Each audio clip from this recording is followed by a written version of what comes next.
ഇതെൻ്റെ ബ്രൂസിലെ കുഞ്ഞായിരുന്നപ്പോൾ ഉള്ള വീഡിയോ ആണ് കേട്ടോ. എൻ്റെ കുട്ടിക്ക് അന്നും ഇന്നും ഇപ്പോഴും ബുദ്ധിമുട്ടുള്ള അല്ലെങ്കിൽ ഇഷ്ടമില്ലാത്തൊരു കാര്യമാണ് കുളിക്കുക എന്ന് പറയുന്നത്. അവൻ കുഞ്ഞായിരുന്ന സമയത്ത് ഞാൻ ഈ പാത്രത്തിനകത്തിട്ടായിരുന്നു കേട്ടോ അവനെ കുളിപ്പിക്കുന്നത്. അടങ്ങിയിരിക്കത്തില്ലായിരുന്നു. വെള്ളം കണ്ട പിന്നെ അങ്ങോട്ട് ബഹളമാണ്, ചാടിമറിയില്ല ഇറങ്ങിപ്പോകാൻ വേണ്ടിയിട്ട്. ഇപ്പോഴും അതിൽ നിന്നൊന്നും ഒരു മാറ്റം വന്നിട്ടില്ല കേട്ടോ.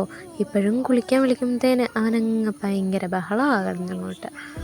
അന്നൊക്കെ ഞാൻ എത്ര നിസ്സാരമായിട്ട് ഇവനെ കുളിപ്പിച്ചതെന്നറിയാവോ. ഇപ്പം എൻ്റെ പൊന്നു ഓർക്കാൻ കൂടി വയ്യ.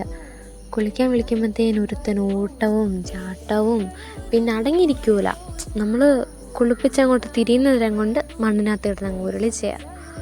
ചില സമയത്ത് മൂഡ് ശരിയാണെങ്കിൽ അവന് കുളിപ്പിക്കുമ്പോഴത്തേന് അടങ്ങിയിരിക്കും. എന്നാലോ ചില സമയത്ത് എൻ്റെ പൊന്നു. പക്ഷേ എനിക്കിപ്പോഴും എൻ്റെ ബ്രൂസിലി വളർന്നതിൽ നല്ല വിഷമമുണ്ട് കേട്ടോ. അവൻ കുഞ്ഞായിരിക്കുന്നത് നല്ലത്.